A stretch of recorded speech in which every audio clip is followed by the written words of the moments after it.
Hello everyone, welcome to knowledge of law. Guys, एक viewer थे जिनका क्वेश्चन था कि मैम हम जो हमारी इनरोलमेंट है ये कब करें कि हमारा एआईबी का जो एग्ज़ाम है उसका रिजल्ट आने के बाद, जब बिफोर द रिजल्ट एआईबी के।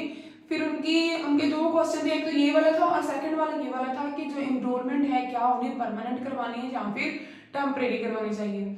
तो भाई सबसे पहले तो आपको बहुत बहुत शुभकामनाएं। आपका जो आपने बोला कि हमारी जो एलएलबी है वो 2024 में आपकी कंप्लीट हो गई है। गॉड ब्लेस यू सर, बहुत अच्छी बात है कि आपकी जो एलएलबी है अच्छी हुई है। तो सेकंड चीज ये है कि भाई अगर तो आपका माइंड है कि आपको वकालत ही करनी है तो आपको एडवोकेट का लाइसेंस एनरोल करवाना चाहिए। ठीक, यहाँ पर और क्यों कराना चाहिए ये वीडियो में लास्ट तक बने रहे।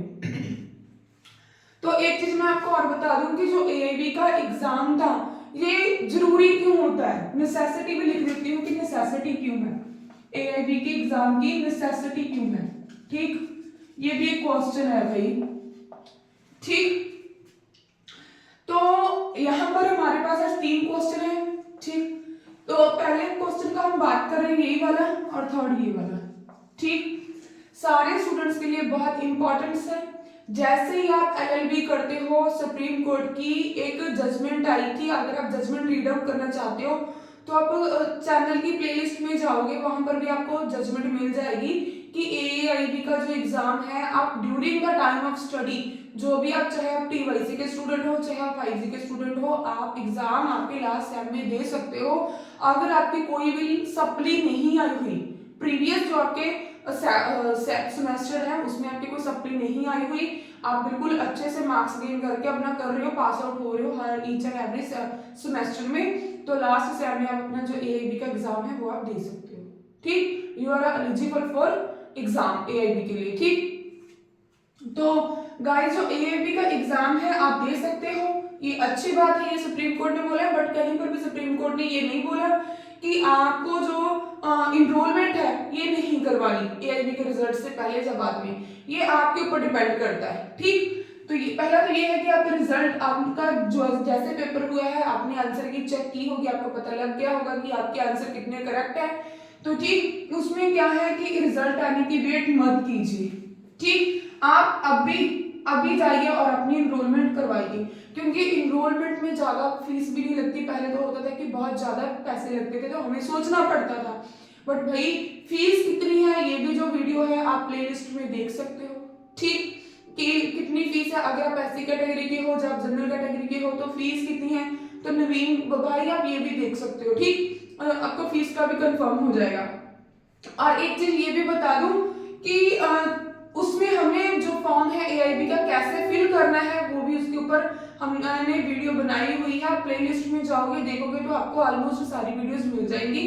अगर आपकी कोई क्वेरी और भी है किसी और टॉपिक को लेके या फिर कोई और डाउट है आप हमें वो भी बता देना, हम ट्राई करेंगे कि आपको वो भी डाउट क्लियर हो सके। सेकंड क्वेश्चन जो है कि इनरोलमेंट हमें टेम्परेरी करानी चाहिए या फिर परमानेंट। भाई इनरोलमेंट जब भी आपकी एलएलबी कंप्लीट होती है, यहाँ पर समझा देती हूँ, जैसे ही आपकी एलएलबी कंप्लीट होगी फर्स्ट ऑफ ऑल आपको स्टेट बार काउंसिल में इनरोल करवाना होता है। जैसे कि हम है भाई पंजाब के, ठीक, हमें कौन सी पड़ती है state bar council, Punjab and Haryana.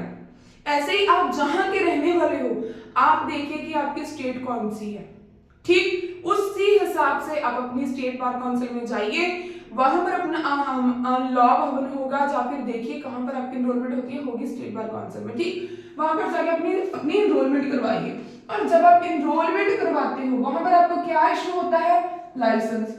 किस चीज का, एडवोकेसी का। अगर तो आपका माइंड है भाई साहब वकालत ही करनी है, एडवोकेट ही बनना है, तो मस्ट बी इम्पोर्टेंट आप अपनी इनरोलमेंट कराइए। या फिर सेकंड ऑप्शन ये है कि अगर आपके माइंड में ये है कि मुझे पीपी का एग्जाम देना है, पब्लिक प्रोसिक्यूटर मीन सरकारी वकील का, तब भी आपके लिए मस्ट बी इम्पोर्टेंट, क्योंकि वहां पर एक्सपीरियंस मांगा जाता है। तो आपके लिए मस्ट बी इम्पोर्टेंट आपको एडवोकेसी का जो लाइसेंस है उसे अप्लाई कीजिए। रजिस्ट्रेशन जो है आप इनरोलमेंट अपने आप को वहां पर करवाइए बाहर स्टेट बार काउंसिल में।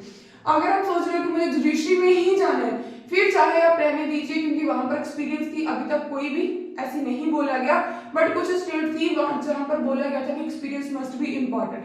ठीक, तो कुछ जजमेंट्स आई थी, बट भाई साहब अगर आपने एडवोकेसी करनी है आपके लिए लाइसेंस मस्ट बी इम्पोर्टेंट। आप एडवोकेट बनते कैसे हो?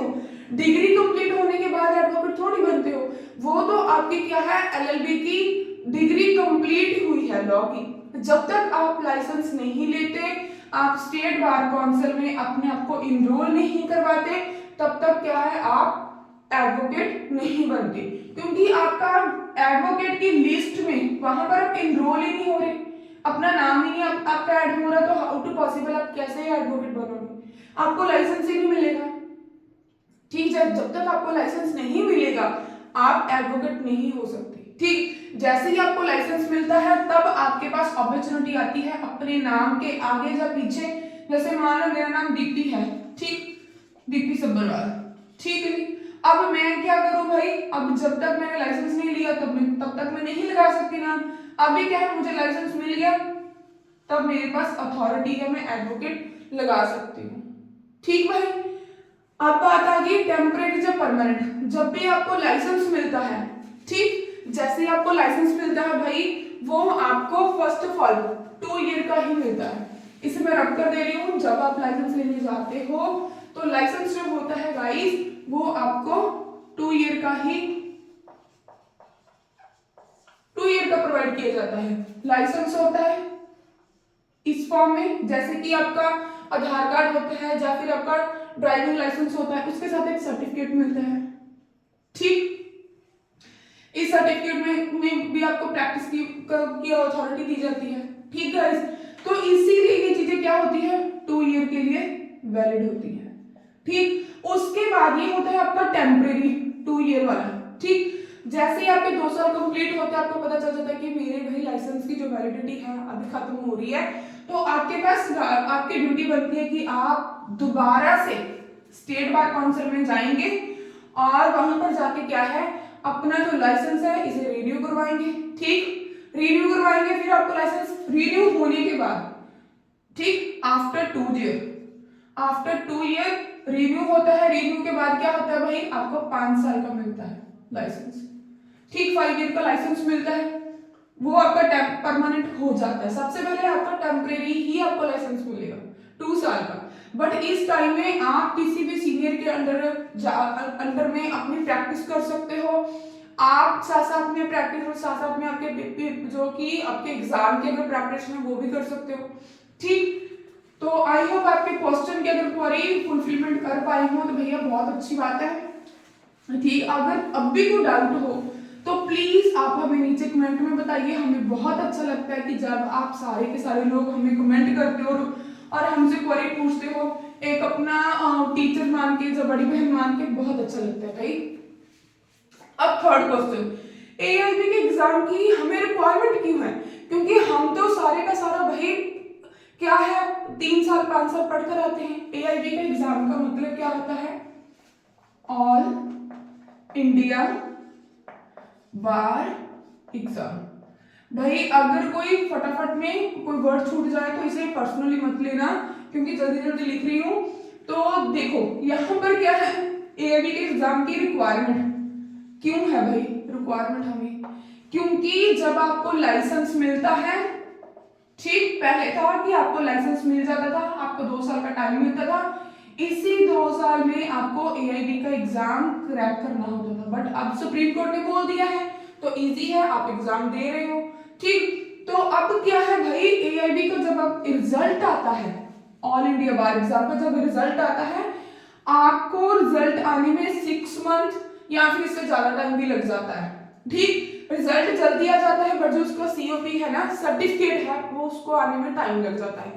वो ज्यादा नहीं, वो जैसे 6 महीने या फिर 8 महीने में, ठीक है, जाके किसी को अब साल भी लग जाता है भाई, रिजल्ट आ जाता है, सीओपी मतलब आने में थोड़ा टाइम लगता है। COP कब मिलता है, ऑल इंडिया बार एग्जाम के पास आउट करने के बाद। इसकी क्या रिक्वायरमेंट है, सर्टिफिकेट ऑफ प्रैक्टिस। इस सर्टिफिकेट को आपने एग्जाम किसका दिया, एआईबी का, फिर आपका रिजल्ट आ गया, आपको सर्टिफिकेट मिल गया, ठीक, आपको सर्टिफिकेट मिल गया भाई। ठीक, किस चीज का? Certificate of practice. इस सर्टिफिकेट के बिहाफ के ऊपर आप क्या कर सकते हो? कहीं पर भी इंडिया में जाकर आप अपनी प्रैक्टिस कर सकते हो। मान लो कि आपको अभी 2 साल का लाइसेंस मिला, आपको 2 साल हो गए, आफ्टर 2 ईयर आप क्या कर सकते हो?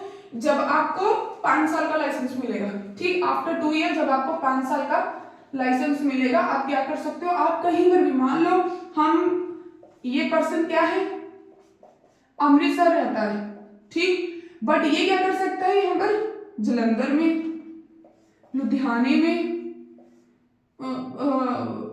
बटाले में, गुरदासपुर, कहीं पर भी, जम्मू में, कश्मीर में, कहीं पर भी, इंडिया में कहीं पर भी प्रैक्टिस कर सकता है। प्रैक्टिस मीन्स अपने नाम के केस फाइल करके,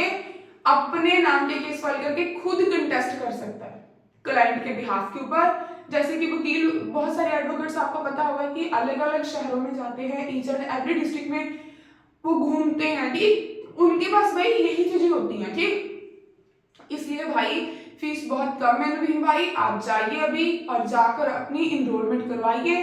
फॉर्म कैसे फिल करनी है वो आप प्लेलिस्ट में जाओगे, वीडियो ऑलरेडी बनी हुई है भाई। अब तो आपको कोई झंझट भी नहीं है कि आपको कोई डीडी वगैरह नहीं बनानी, ठीक, क्योंकि आपकी फीस बहुत कम है, आप जाके अपने ऐसे पेमेंट भी कर सकते हो, ठीक, क्या 500-700 रुपया दूसरी का देख लेना और पता नहीं, आप फीस चेक कर लेना एक बार, ठीक, बहुत कम फीस है भाई, 500-700 रुपये में आजकल लाइसेंस मिल रहा है। हमारे टाइम तो भैया बहुत पैसे लग गए थे, ठीक sir.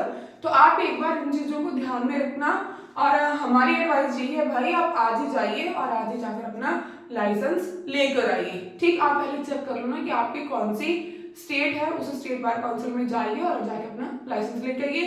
Wish you all the best for your bright future. सबके लिए वही बहुत अच्छी शुभकामनाएं हैं कि आप सारे लोग बहुत आगे तक जाइए। बट एक चीज आपको और बता दूं कि अगर आप जुडिशरी की प्रिपरेशन करना चाहते हैं, आप पहले अपना माइंड सेट कर लीजिए नवीन भाई, पहले आप अपना माइंड सेट कर लीजिए कि आपका माइंड किस चीज के लिए फोकस कर रहा है, ठीक, आपके माइंड में क्या कि मुझे जुडिशरी करनी है या फिर मुझे क्या प्रैक्टिस करनी है, आपको पता लग जाएगा कि हाँ आपका माइंड किधर है, फिर ही आप आगे कुछ कर पाओगे। अगर आपको प्रैक्टिस करनी है तो भैया प्रैक्टिस में जाइए, उसमें 2-4-5 साल लगाइए। ये नहीं है कि आपको जाते केस आएंगे, कुछ टाइम लगेगा, बट सारी चीजें धीरे धीरे हो जाएंगी। Thanks for watching. अगर हम आपके जो क्वेश्चन थे, क्वेरीज थे, उनका आंसर दे पाए हैं तो भाई बहुत अच्छी बात है। अगर अब भी do you have any doubt, please let me comment in the comment box. Thanks for watching.